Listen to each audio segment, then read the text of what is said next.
Hello folks, merry meet. How are you all? I hope you're all well. It's time to turn the cards and tell you what the meanings are. But before I do that, without wishing to be preachy or, well, I can't think of another word for it. I've just seen something on Facebook, very upsetting. A girl I've known since she was little, with her face battered and bruised. Please, if you're watching this, if it's popped up on your list of things to watch, if it's cropped up, this video's cropped up unexpectedly, I want anybody that's listening, please never stay, never in an abusive relationship. They will not change. They will not stop. You can't change somebody who will beat you to a pulp rather than have a sensible discussion. Please get help from somebody. If you know anybody that's in an abusive relationship, please try and persuade them to leave and go to a place of safety. Sorry to put that in there. It has nothing to do with cards and their meanings, but the picture I've just seen absolutely makes me feel sick. And I've known the other person involved since they were a child as well, and it's just, what happened? How did you get lost along the way? But please never, and if you know anybody, have a friend who's in an abusive relationship, please try to get them help and to get them to leave. Right, that being said, now it's time to turn the cards and see what the meanings have got in store for you. So card number 1, oh nice, Destiny. Fate is going to step in over the next few weeks. You're going to get sudden unexpected chances for new jobs, new house, all sorts of different things, pay rise, anything to do with giving you a leg up on the ladder. It's time to get on the right path. It's time to get going in the right direction. And sometimes when we don't see the direction that we should be going in, and sometimes we don't,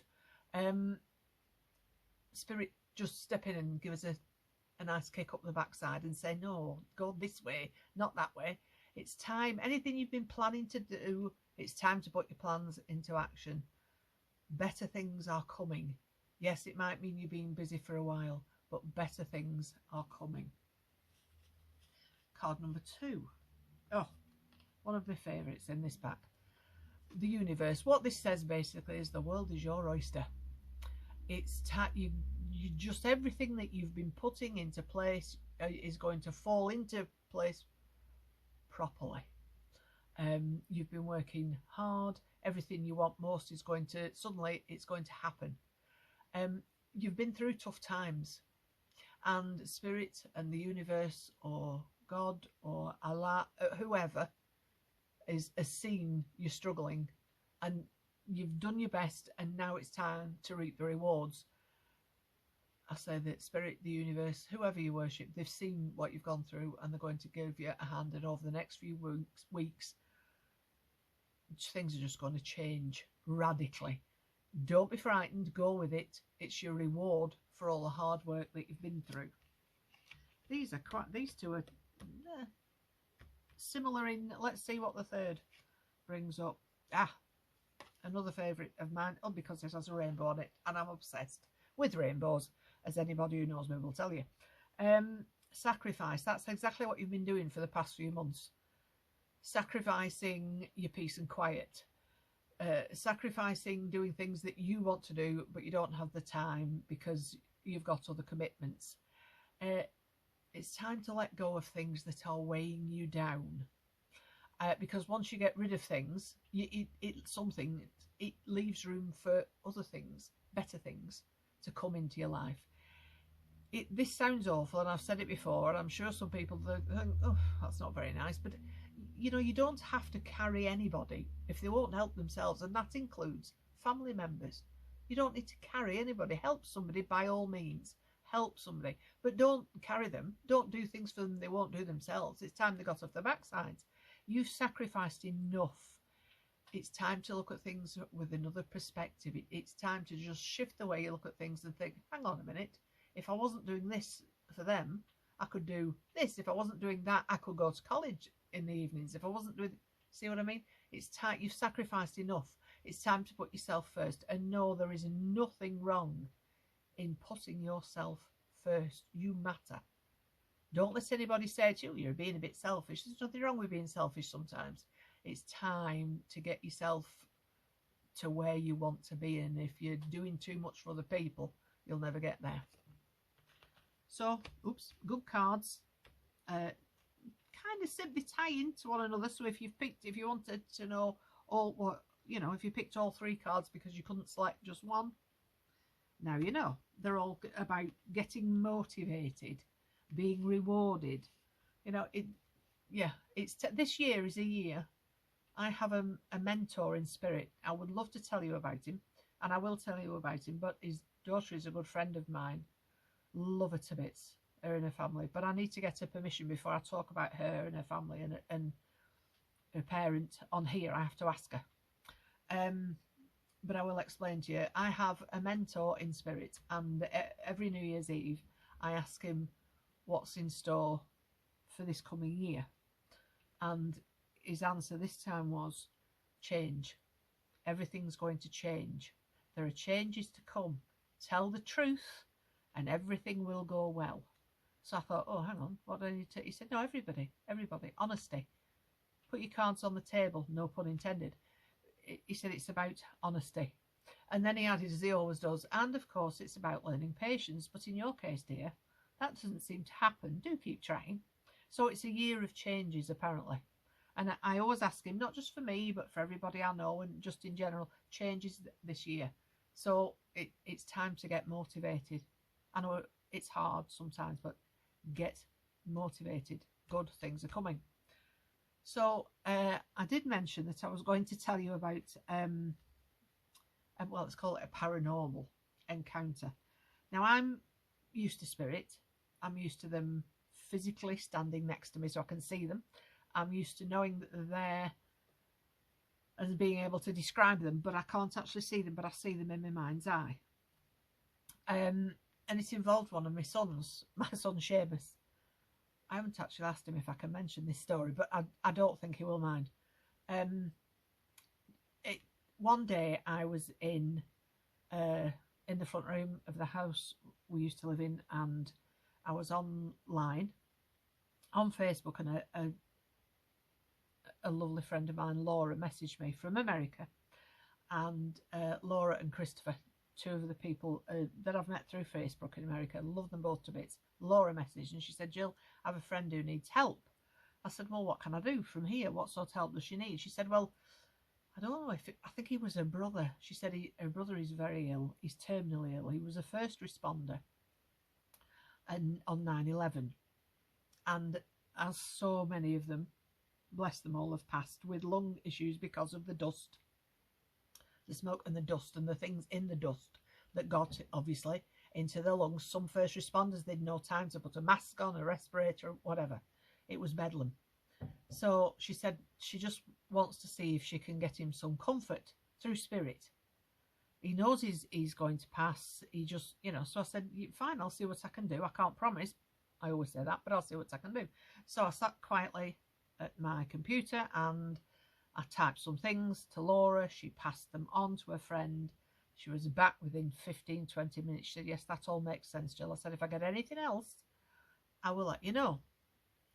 And then suddenly I'm aware at the side of me, on the left-hand side, a man in spirit. Boom. He appeared sort of really quickly, and I did a bit of a jump. And he laughed and he said, a bit nervous, aren't you, honey? I thought, you're a bit cheeky, aren't you, honey? American gentleman. And he showed me himself very briefly, stocky built, uniform trousers but a t-shirt, and I couldn't see the writing on the t-shirt, but something said ladder on it or something like that, and there was a number on the front. I couldn't really see, and I said, can I help you? Hello, who are you? Can I help you? He said, I'm Joe. Oh, I said, hello, Joe, what can I help you at all? He said, no, the shop in uniform. Again, he didn't use that name, but I haven't asked my friend if I can tell you about her dad. who is my mentor in spirit. He said, that guy, the soldier, he said I can hang around. Oh, I said, fine, okay, if you want to, yeah, whatever. So he said, I said, how did you pass, Joe?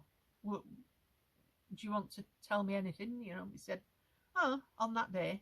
And I knew he meant 9/11. And then suddenly he showed me an image of what it was like, very, very briefly. Because at that point, it was horrific. And I have nightmares about it to this day. And that my mentor in spirit at that point stepped forward and I heard him shout, no. And suddenly the pictures went. But I still have nightmares today. So I said, which is a bit of a silly thing to say, but I was that taken aback. I didn't know what to say. I said, I'm really sorry, Joe. I'm sorry you passed. I said, you were all so brave. I'm really, really sorry. And he said, hey, it's okay. I'm used to it now. I was really angry when I got here, but you know, it was supposed to be. But I'm angry for my family, whatever. But he said, you know, when you get over here, honey, they sort everything out. You know, all this, well, he said crap, all the crap that you carry in your head, you know, they sort all that out. I'm at peace. I'm okay. I'll visit my family a lot, whatever. I said, do you want to tell me who they are? And he said, no. I said, do you want to get a message to them? He said, no, it's okay, honey. I'm just going to hang out for a little while. So I said, okay, fine. Now, whether he knew the chap that I'd just done the reading for, I didn't know. And then suddenly I heard a lot of voices in the kitchen. I thought, what the hell is going on? There's only me and Adam in the house, and Adam, my eldest, is in his room. And I opened the kitchen door, and just for a split second, the kitchen was full of police officers and firemen, and they were wearing kind of trousers, long coats, hats with white on the top, and some of my gloves tucked in a pocket or whatever. And the kitchen was full of them, and it smelt of smoke and drink and what have you. And just they all turned around and looked at me and nodded. And then when I sort of blinked and thinking, am I having a brain hemorrhage here? And then they were gone. Just for that split second, they were there, and then they were gone. Now you can think I'm on drugs. You can think I'm not lying. Wouldn't anybody that knows me knows if I'm telling you about spirit, I'm up front. So I thought, oh crikey. So I got a coffee, went and sat down by the computer, and I was aware that Joe, the chap that had appeared, was somewhere in the house. It was fine. And then my son Seamus came home. And to tell you about Seamus is afraid of nothing. The only thing he's afraid of, in a way, is anything happening to his family, to his girls, his lovely daughter-in-law, love her to bits, Danielle. I've been blessed with some wonderful daughter-in-laws, I really have. Then he that makes him, you know, that rattles him. Anything happening to family, but anybody else, he's not afraid. He's not afraid of any man. He's as tough as they come. So when he comes, and I hear him say, I can't use the language or I'll be taken off. He said, what the? And he comes flying into the front room. I said, what? Thinking, oh my God, the house is on fire. He said, who's that? I said, who's what? He said, the bloke sat at the kitchen table. I said, there isn't a bloke sat at the kitchen table. I said, have you been drinking? And he said, when I walked in, there was a bloke sat at the kitchen table, and in my ear, I can hear laughter from Joe, our spirit visitor. So he turned to Seamus, he said, I saw him. I know I saw him, Mum, I did. I said, Seamus, it's spirit. I won't, again, I can't use the language. Rubbish, he said. And he went in every room, every cupboard. He went upstairs, he banged on Adam's door, open your door. Adam said, what? I heard Adam say, what's the matter, what's the matter? Have you got somebody in here? He said, what are you talking about? Every bedroom. And I just had to sit and laugh. But he'd seen him. He'd seen spirit. He was very solid. He was very real. And when he'd come into the kitchen, Joe was sitting at the kitchen table and Seamus had seen him. He looked completely solid, completely real.